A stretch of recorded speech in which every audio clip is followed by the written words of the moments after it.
찬미 예수님, 찬미 예수님, 신부님 견지인 성사 할 때는 항상 이렇게 명단을 보내주고 본당의 역사를 좀 간단하게 적어주고 제일 마지막에 혹시 제가 이제 견진을 준비하고 오는데 이제 본당 신부님이 특별히 하실 말씀이 있나 하는데 제가 주교가 되고 나서 견진 성사 오는데 이렇게 많이 써준 신부님 처음 봐요.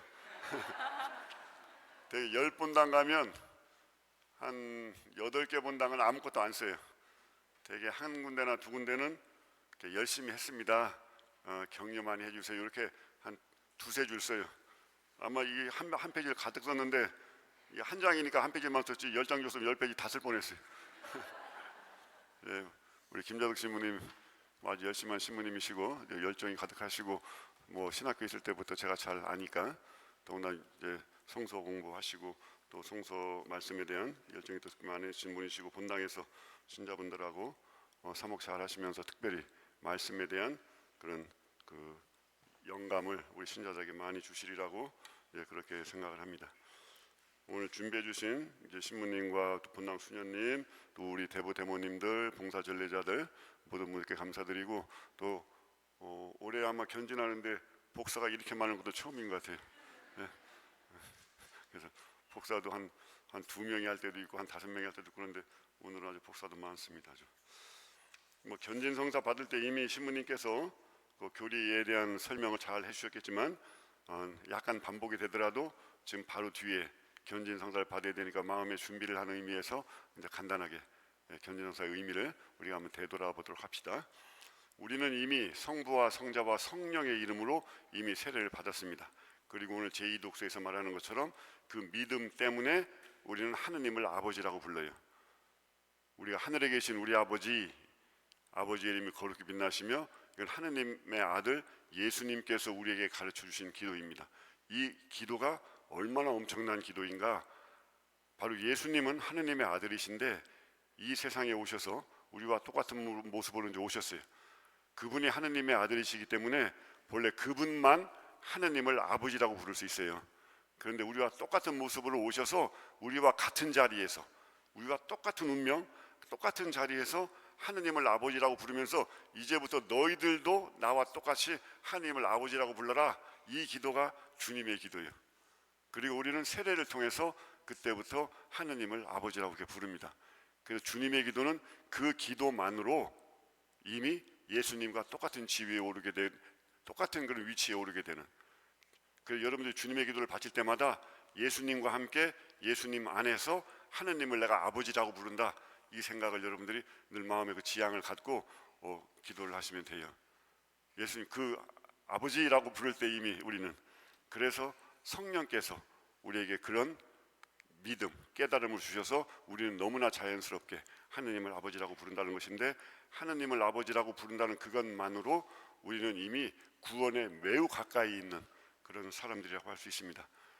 그 일은 우리가 세례를 받을 때 성부와 성자와 성령의 이름으로 세례를 받을 때 그 일이 이미 이루어졌어요.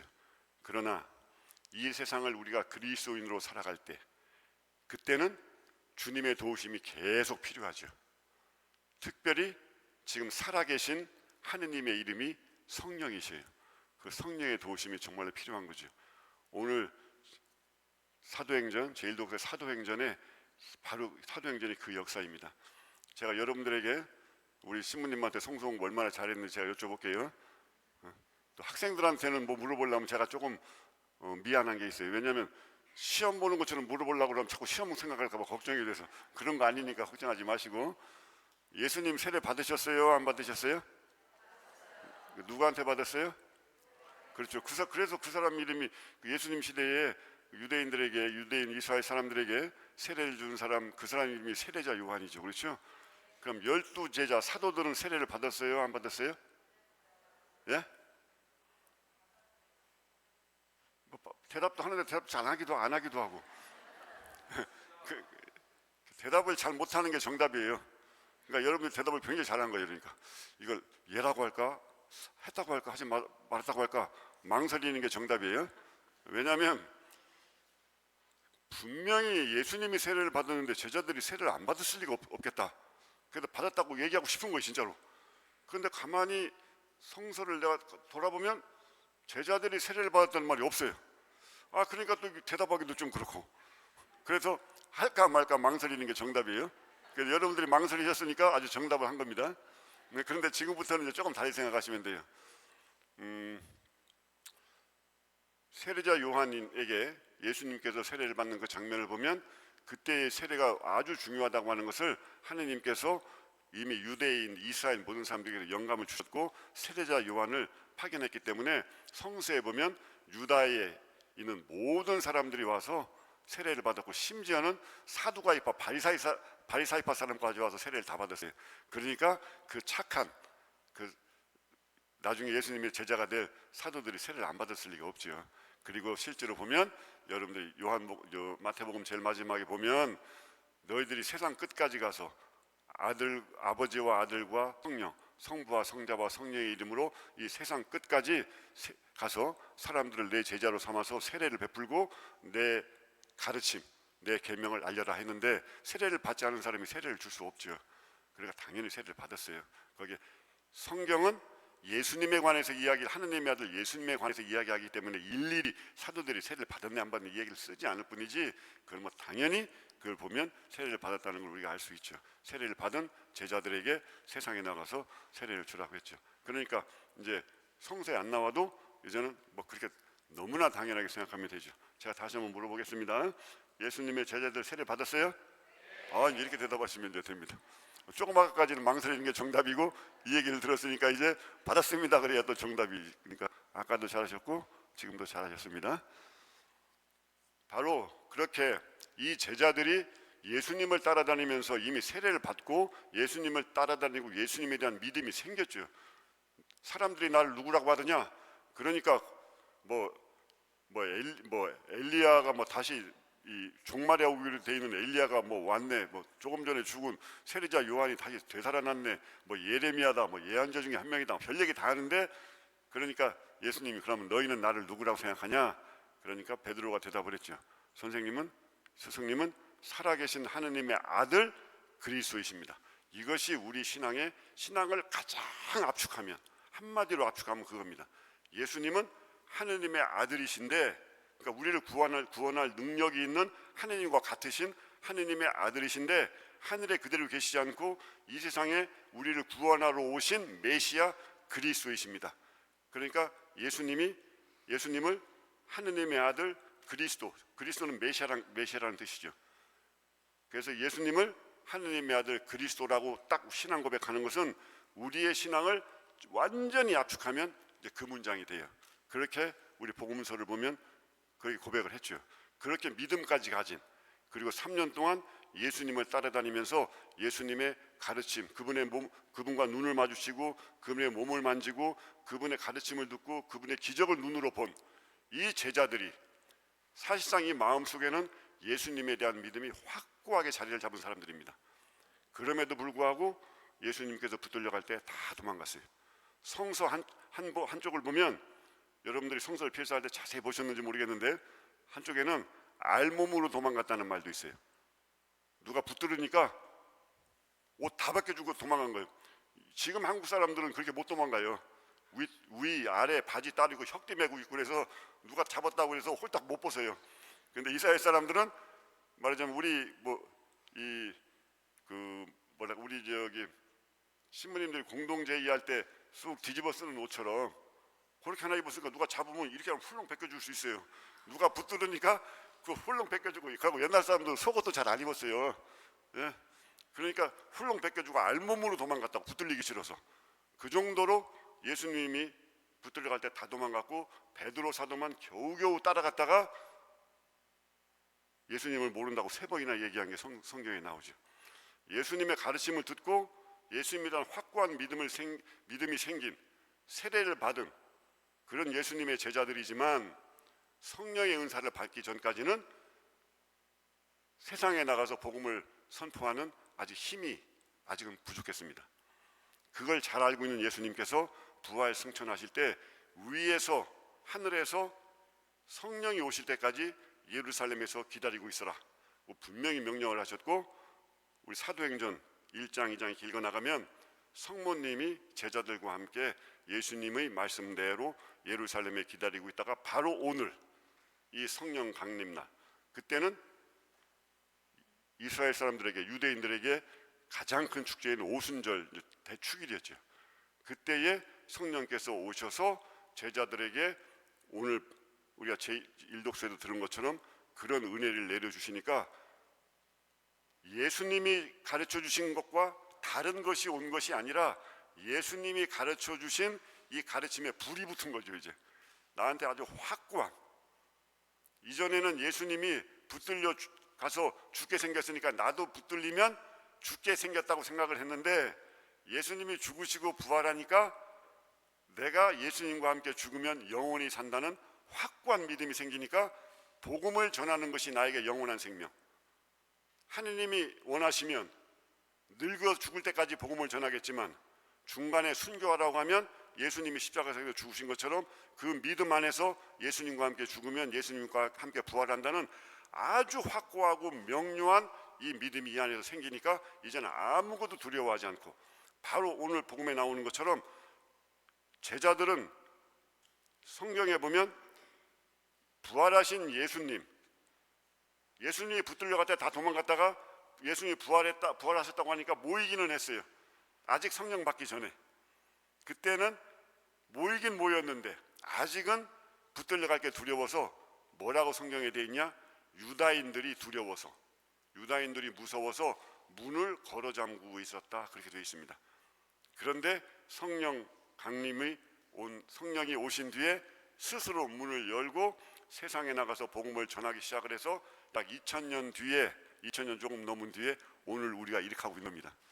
이거 누가 만들어낸 얘기도 아니고, 오늘 우리가 이렇게 믿음을 고백하고 있는 것이 누가 만들어낸 얘기가 아니고 우리가 하고 있잖아요, 그죠? 이것이 2000년 전에 성령 강림으로 시작된 이제 교회의 역사입니다.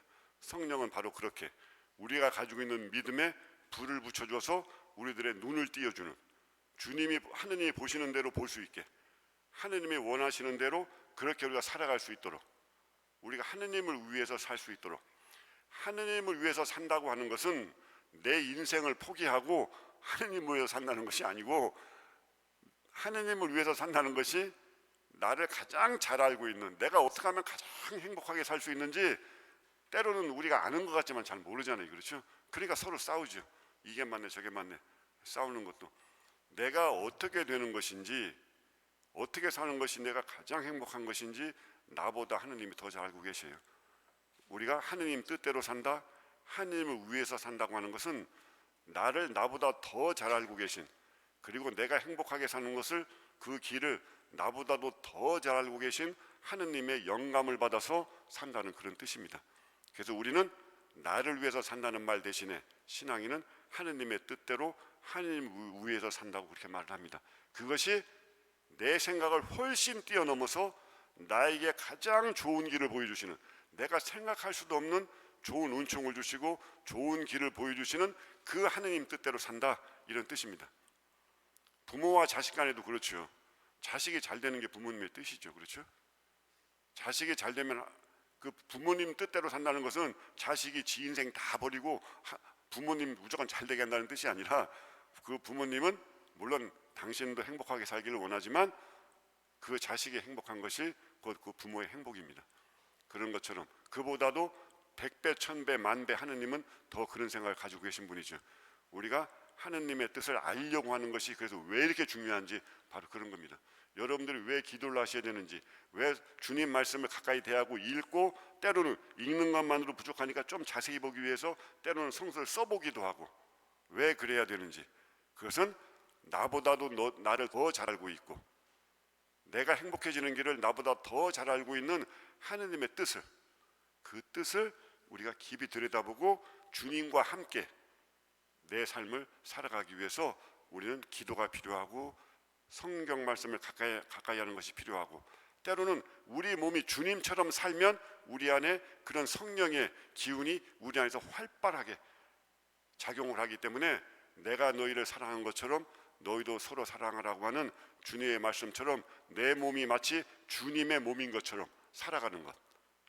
기도하시고 기도를 조금 더 열심히 하시고 성경 말씀을 조금 더 가까이 대하시고 주님이 나를 사랑하신 것처럼 내 이웃을 사랑하려고 하고 그렇게 우리가 지향을 가지고 노력을 하시면 우리 안에 태초에 심어놓은 본래 당신을 닮게 만들어 놓은 우리 안에 들어있는 하느님 닮은 씨앗이 뿌리를 내리고 줄기를 돋고 꽃을 펴서 지금 여러분들 앞에 제대 앞에 보인 장미꽃인가요? 멀리서 그렇게 저렇게 아름답게 씨로 남아있지 않고 저렇게 활짝 주님의 우리에게 주신 은혜가 저렇게 활짝 꽃으로 피는 거죠. 그래서 우리는 믿음이라고 이야기하고 성경을 읽으십시오, 기도를 하십시오 할 때는 이제까지 없던 걸 뭐 많은 지식을 쌓아라 이런 뜻이 아니라 바로 그런 우리를 사랑하시는 주님의 뜻을 더 잘 알고 내가 마치 주님인 것처럼 살아가게. 본래 주님을 닮게 창조가 됐기 때문에 우리는 주님처럼 살 수 있게 하느님께서 그런 자격도 주시고 그런 힘을 주셨고 그렇게 눈을 열어주시고 깨닫게 해주시고 그렇게 살도록 힘을 주시는 그 하느님의 이름이 곧 성령이시고 우리는 이미 그 성령을 세례 때 이미 받았지만 제자들이 그랬던 것처럼 이미 세례를 받은 제자들이지만 바로 성령 강림 때 힘을 받아서 이제는 아무것도 두려워하지 않고 세상에 나가서 복음을 전했던 것처럼 이미 성부와 성자와 성령의 이름으로 세례를 받은 우리들이지만 성령의 은사로 우리는 옛날 사도들이 그랬던 것처럼 우리는 주님의 뜻을 더 잘 깨닫고 주님의 뜻대로 살도록 우리는 그 힘을 받는 것입니다. 그래서 이 견진성사는 그만큼 우리에게 중요한 그리고 정말 은혜로운 그런 성사라고 할 수 있습니다. 이 신부님께서 오랫동안 여러 시간 동안 교리를 하셨던 내용을 아마 제가 요약해서 지금 말한 것 같아요. 우리 신부님 잘하시니까. 그러니까 그런 믿음으로 또 그런 은혜를 잘 받도록 여러분들 마음의 준비 잘 돼 있죠? 예. 그러면 잠시 묵상했다가 이제 견진성사 이제 베풀도록 하겠습니다.